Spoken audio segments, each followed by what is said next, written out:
Welcome everyone to LGMA's Oral History Series, which is a project to collect the history of local government in Queensland as recalled by past local government officers and CEOs. I am Liza Perrott and today we are interviewing Ray Geraghty. Thank you for your time today, Ray. No problem. We have a list of questions, but generally we are wanting to know your local history journey, experiences, stories, and what you'd like to share to our upcoming LG professionals. So can you just provide us with a brief history of your career, how you got into local government, were you really interested in it in the first place, how you got started, etc.? Yeah, sure. Well, I've sort of got into local government as a school kid, actually. I was one of the few people that started out as a labourer. During the school holidays one Christmas, my mother contacted the local, which was Rosalie Shire Council, the local council in the Darling Downs, to see if there was any work for me over the holidays, and the council, to their credit at the time, gave myself and another bloke some Christmas work for about 5 or 6 weeks, labouring with one of the road gangs. And I did that for a couple of years. And after I left school at 15. I went on to work at the local butter factory in Toowoomba for a while, and sort of my parents encouraged me to do night school, because in those days grade 10 was more than adequate, but the world was changing, so they said, look, if you want to get ahead and do some study. So I started doing my senior subjects at night school, and I ended up jagging a job as tax clerk for an accounting firm in Toowoomba. Worked there for 2.5 years, and I finally worked out it was a round peg in a square hole situation. Definitely not my chosen choice of career, preferred choice of a career, I should say. And I think my dad was working at the council at the time as a mechanic, and my mum said to me, look, council's a good, steady jobs, long-term career prospects, chances of progression and getting ahead. You should try and get a job with the council. And after a few attempts, I ended up jagging a job with the Hinchinbrook Shire Council in Ingham in I can tell you the start date because it's well embedded in my head. I started on the 20th of January 1974. Why I remember the start date, 6 days later Brisbane got cleaned up with the floods. I flew out of Brisbane on the Sunday, and when I flew back on the Easter, I was trying to get my mind around how the floods affected Brisbane. We went through, I think it was Waco, and there was a caravan sales yard, and there's a caravan sitting on top of the tree. Wow. It just put it all in perspective. I had no idea till I saw that. So that's really how I fell into local government. I started work up there as a payroll cost clerk, and I probably worked there for about 4 years, I think. Then I went back to do some full-time study, and I got out of local government for a few years after that. My last role in local government was at Banana Shire. I was CEO out there from roughly November 2008 to January 2020, following the amalgamations throughout the state. I have had a bit of a journey in local government. I've got a list of council here that I've worked at over the years. Hinchinbrook Shire Council in Ingham, Wuku Shire Council just outside of Maryborough, Gatton Shire Council, Broadsound Shire Council, which was my first Shire Clerk / CEO appointments, Shire of Albany in Western Australia, Tenterfield Shire Council in New South Wales, Morenni Shire Council, and Mackay Regional Council just for a couple of months after amalgamation. I was the interim CEO there. And finally Banana Shire, and you will note that probably half those councils don't exist anymore after a couple of rounds of amalgamation. So a bit of history there with where I've been, and probably unfortunately some of those were great councils and great areas too. It's a bit unfortunate that they're gone now. Trying to travel, thanks to COVID, that's had its fair share of fun. I've had the bucket list trip's been put back a bit. Do a bit of relief work. I limit that because I can't see the point in retiring and going out working full time as a relief person. So I just do it to keep the brain ticking over, and the pocket money's handy. I've got to be honest, a bit of extra pocket money. Working our way through the bucket list, my wife and I are, and she was a teacher, and she retired about 12 months after me, because we thought if you go cold turkey from one income to two incomes, it's going to be a hell of a shock. So she kept working for 12 months after me, just so we phased into retirement fully, and it was a bit of a smoother transition. Also started doing I've been at JP for about 30 years, so I've started doing volunteer work over here at Mount Pleasant Shopping Centre, actually, as a JP, one morning a week. So, which is quite interesting and educational too, I might add. You see all sorts. And little bit of sport. I'm a life member of Lions Football Club here in Mackay. I have been for a long time, and I played for them back in the heyday. And one of my sons is playing for them at the moment, so I try not to coach him from the sidelines, but it is difficult.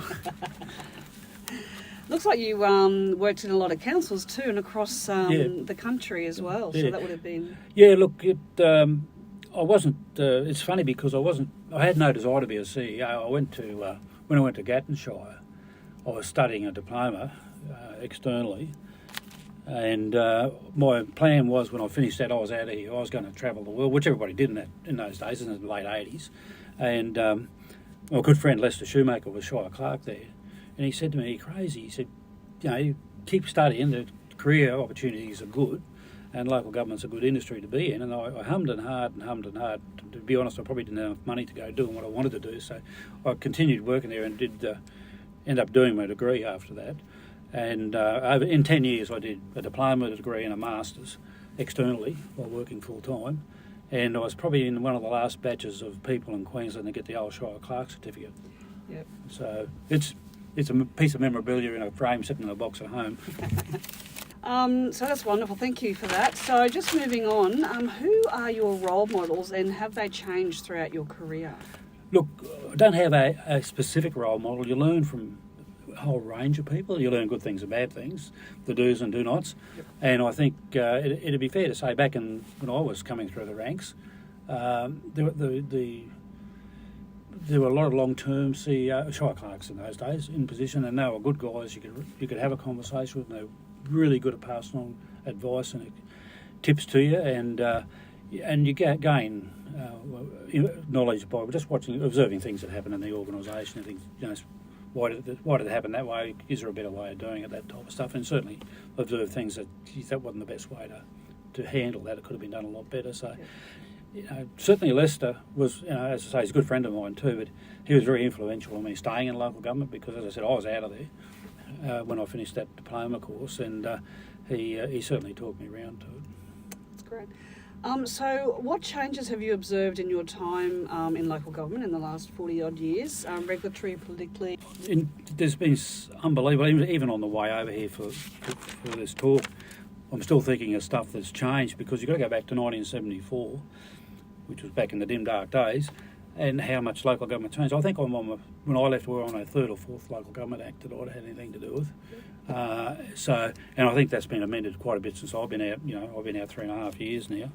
The one thing that's happened critically in my mind is redefining the roles of councillors and CEOs in particular, whereas it's become probably.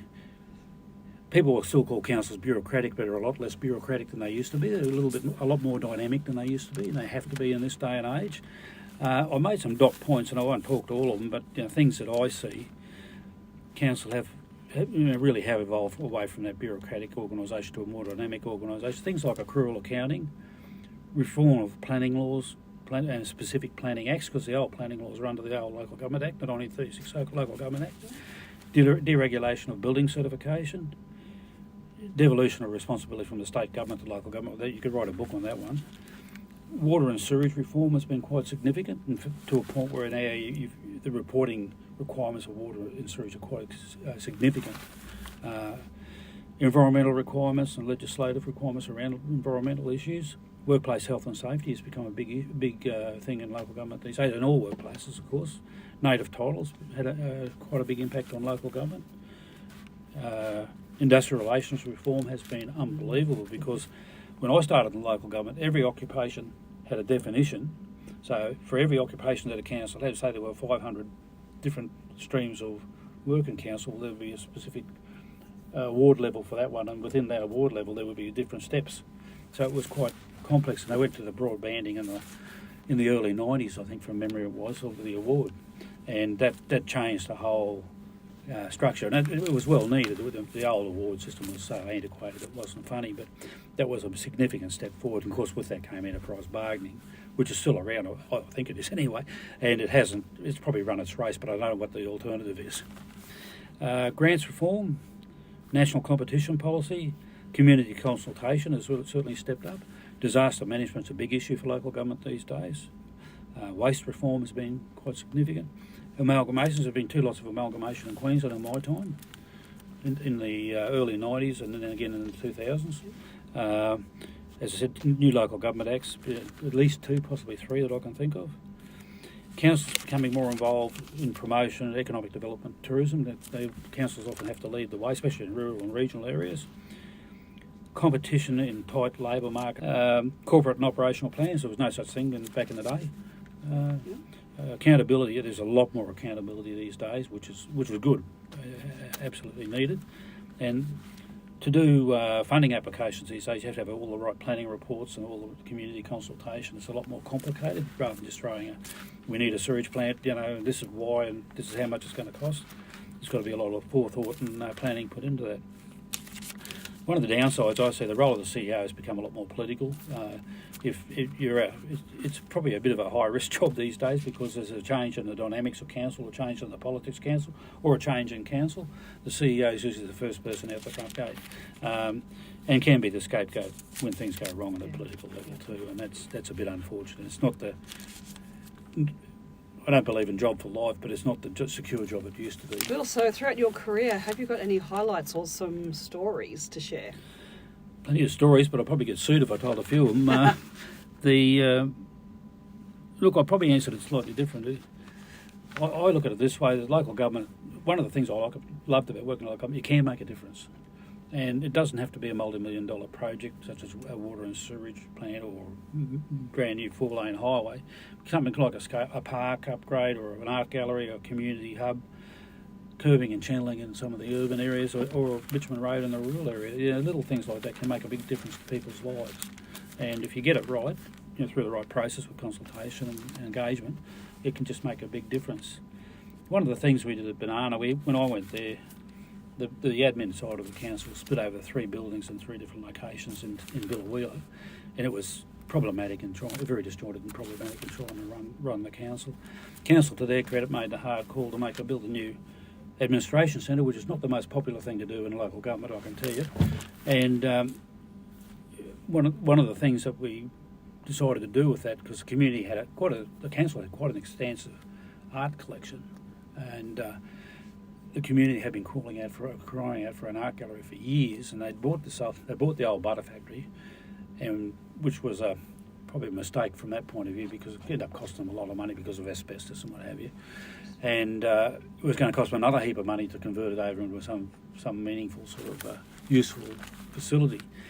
We were able to negotiate a contract to build a new admin building in 2012 for $8.3 million. We probably borrowed about half that, and I was able to negotiate with Santos, the gas company, to fund a fair percentage of the art gallery component of that building.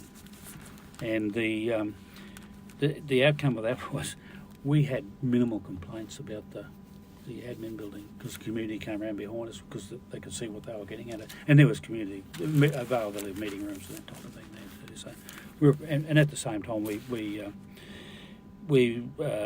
acquired a new workshop it was on a Crown land, but it was a lease buy agreement, one of those old lease buy agreements you can have. And the guy that had it, he had a steelworks, so he over-specified this massive big shed there, and we thought we won one when we bought that off him. It was phenomenal, and sort of brought the council on that side of the operation into the 21st century. So that was one of those little things, and there's lots of examples of that. Over your lifetime, you see a lot of that sort of stuff happen. And unfortunately, there's often lowlights as well. So, what is one of the worst things? Well, the A one's the first one, amalgamation. I've been through 2 amalgamations, lost my job twice. Once I was on the other side of Australia, and once here in Mackay with Morenni Shire. So, look, they're not a nice experience at the best of times. It's just one of those things. It's the politics of the day. I understand why the amalgamations happen. And the process, I don't think there is a right or wrong process. I don't think there's an easy process. It's a hard process. It's going to be disenfranchised people, no matter what happens or how it's handled. I think history will say whether it was a good result or good outcome. I don't think I can make that call.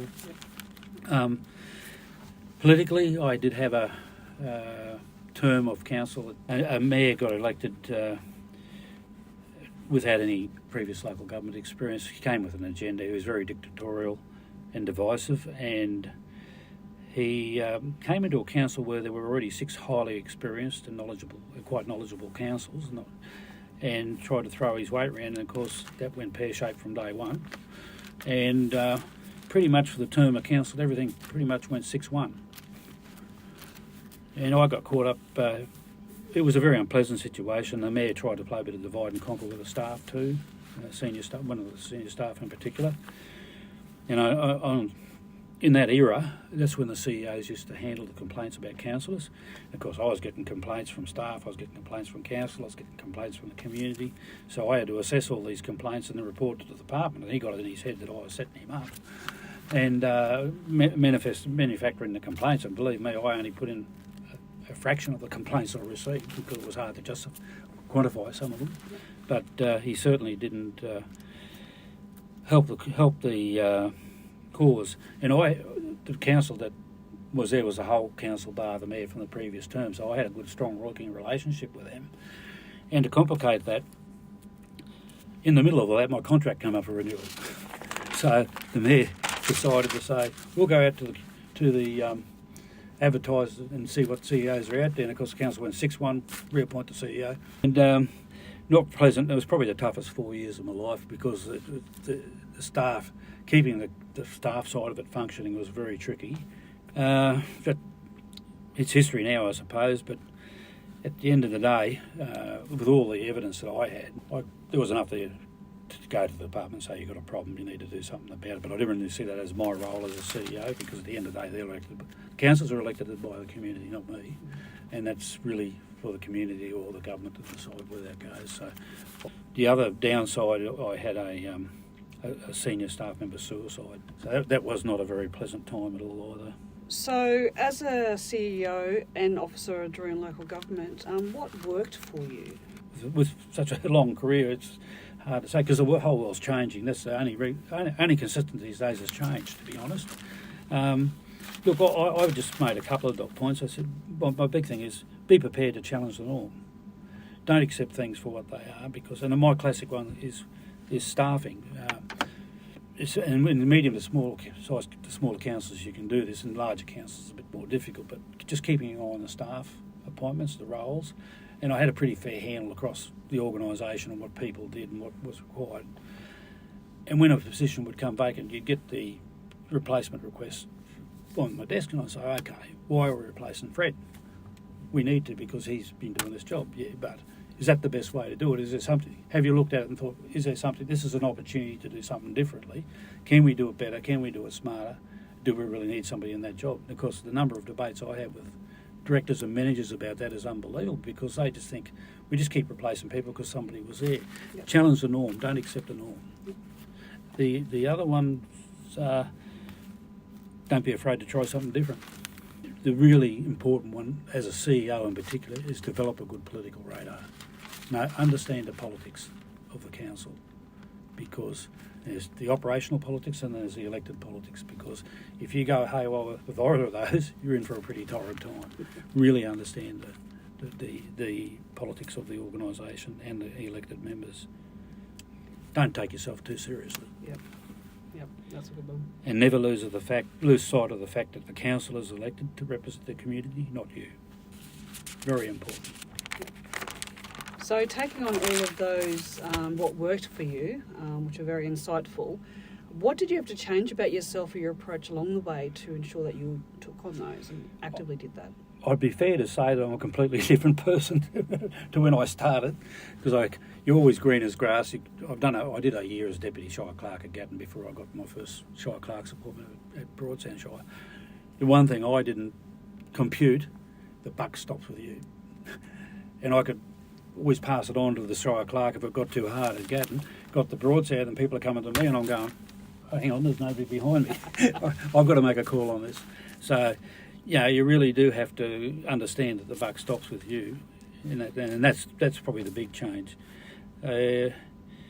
Also, the role has changed a lot in that time. It's quite substantially, and as I said, it's a more dynamic role, away from the bureaucratic, making sure that all the tick boxes are ticked to becoming a more dynamic organisation. So you have to be a lot more dynamic in your approach to the role. the other thing is, as we said before, I've moved around a few councils.